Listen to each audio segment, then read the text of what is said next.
Welcome witches! I'm Allie the Bronx Witch, and this video is going to be the first video in a series that I'm going to do on the Esbats. An Esbat is the ritual or celebration that Wiccans hold for the full moons of the year. The full moon is an important time, I would say, for most witches. Particularly witches that pay attention to the astrological cycles and the cycles of the planets and the stars. But the Esbats are particularly special for Wiccans because we just like an excuse to celebrate things. But on a more serious note, the reason why the full moon, the Esbats, are important to witches and Wiccans alike is because this is a time that especially highlights the divine feminine, which is the feminine aspect of deity. As you may know, witches and Wiccans hold both the masculine and the feminine aspects of deity in high regard and work with both of those energies. Unlike some religions that focus mostly on the masculine aspect of deity.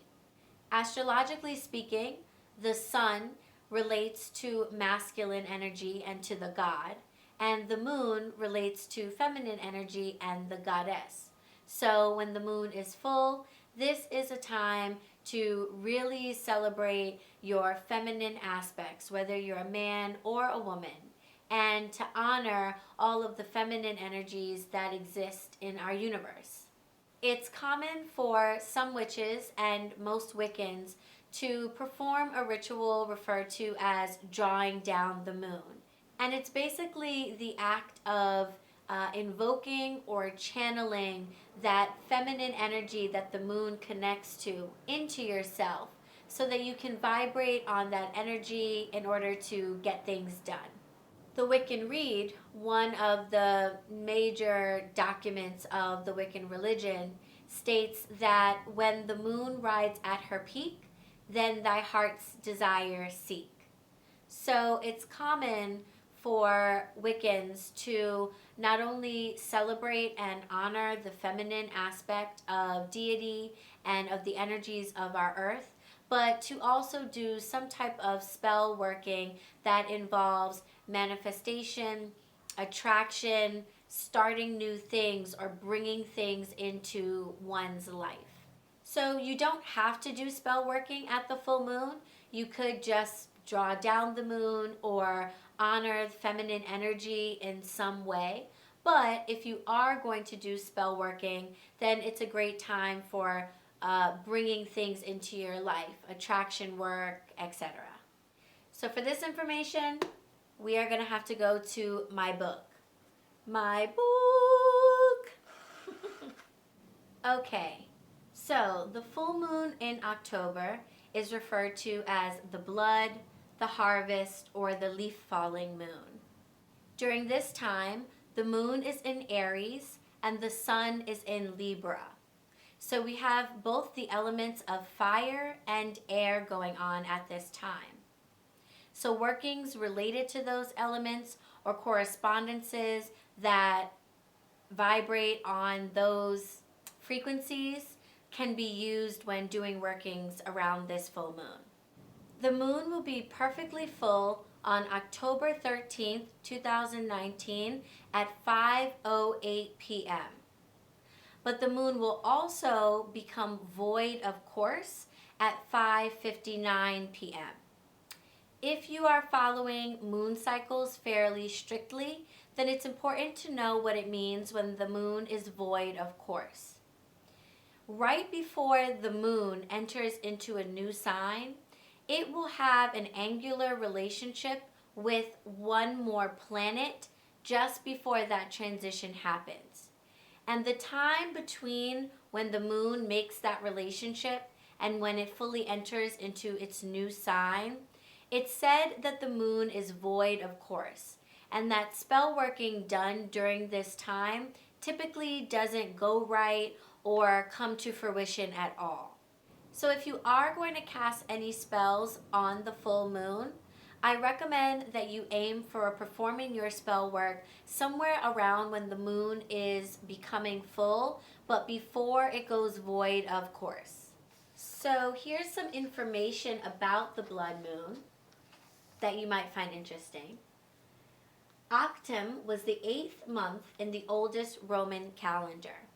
It takes its name from the old custom of killing and salting down livestock before the winter months. Back in the day, it was almost impossible to feed your livestock during the winter, so most people chose instead to kill them off and preserve the meat for use during the winter time. Not very fun information, but that's where the blood moon gets its name. Some correspondences that relate to this full moon that you might be interested in incorporating into your spell work. The herbs that relate to this time are pennyroyal, thyme, catnip, uva, ursi, angelica, and burdock. The colors that correspond to this time are dark blue and green. Flowers that may be useful for you to work with are calendula, marigold, and cosmos. If you like working with crystals or stones or want to incorporate them into your work, it's recommended that you work with opal, tourmaline, beryl, or turquoise. The animals that correspond to this time are the stag, the jackal, the elephant, the ram, and the scorpion. And the deities that are celebrated or honored or particularly worked with at this time are Ishtar, Astarte, Demeter, Kori, Lakshmi, the horned god, Belili, and Hathor. The power flow that's said to be at its highest during this time relates to acts of letting go, inner cleansing, karma and reincarnation, justice and balance, and inner harmony. So if you're looking for some ideas on rituals or spells that you can work during this time and that should be particularly successful because of the energies going on right now, it's recommended that you do rituals or spells that involve advancing your social situation, like finding new friends or starting new relationships. It's a good time to work on music or use music in your rituals. It's also a good time to release old patterns and clear away emotional or psychic debris. I'm going to be performing a cord cutting ritual for myself to help me let go of some attachments that I have to old behaviors and bad habits that I want to kick. This is also a good time to remember or honor loved ones or deceased family members, or to do workings that help you connect with your ancestors. So there are 2 books that have been particularly helpful in helping me to figure out how I want to structure my solitary esbat rituals, teaching me more about the full moons, why they're named, what they're named, what correspondences are good to work with, and that have given me great ideas for different types of spell workings that I can do at this time. So the first book, and you'll probably see me talk about this book quite a bit, is The Ultimate Book of Shadows for the New Generation, Solitary Witch by Silver Ravenwolf. Silver Ravenwolf is one of the most prominent Wiccan writers. She has written extensively over the years about Wicca, about Wiccan rituals, spell casting, etc. And this book is very, very helpful.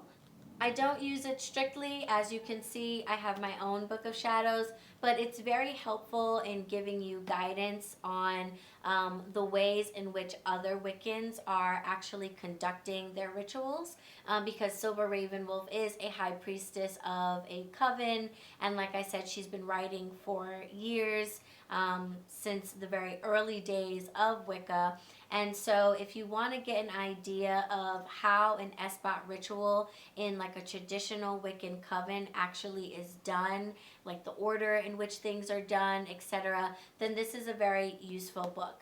And it has a couple of sections that talk specifically about the order of an esbat ritual. So if you want to make your solitary ritual look the same or similar to what a traditional coven ritual would look like, then this is the book for you. The next book that I literally use all the time. This is Moon Magic, Myth and Magic, Crafts and Recipes, Rituals and Spells by DJ Conway. This book has been super helpful to me on the full moons. Rather than giving you like the Wiccan perspective, what this book does is it teaches you about each full moon, where it gets its name, and then it tells you all about different rituals and celebrations that happen all over the world and in different cultures that either fall on that full moon or are in some way related to that full moon. This book has been super helpful to me because it does talk about Hindu and Indian celebrations and rituals that happen around the full moons of every month. Because my pantheon is the Hindu pantheon, but I don't live in India, this has been a really important guide to helping me understand what Hindu people in India would be celebrating right now, so that I can do rituals that are either similar, or I can work with and honor the same deities, or I can incorporate that energy into my spell work. So when I do my cord cutting ritual, I'm going to be invoking Ma Durga. Ma Durga is a protective goddess, one of the incarnations of Parvati, and she's particularly useful when doing a working where you need some badass goddess energy, but also a little mothering and nurturing. And for a spell that is all about kind of healing myself and moving forward from past bad habits or past attachments, she's the perfect person to work with. And it just so happens that around this time of year in India, there is a ritual called Durga Puja that's being celebrated. And it talks about how I can relate the elements of that ritual into the spell working that I'm going to be doing for myself. This book also covers the correspondences that I talked about earlier and gives you some folklore, some stories that have been passed down through history about that full moon, why we celebrate it, how we celebrate it, etc.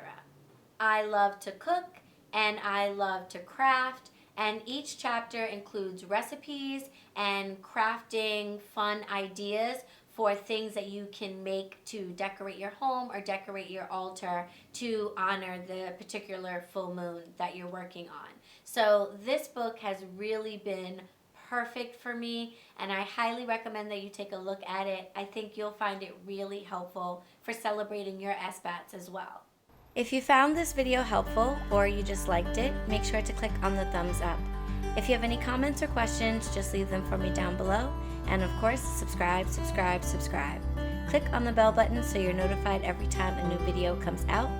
Follow me on Instagram at BronxWitch, and I will see you in the next video. Blessed be.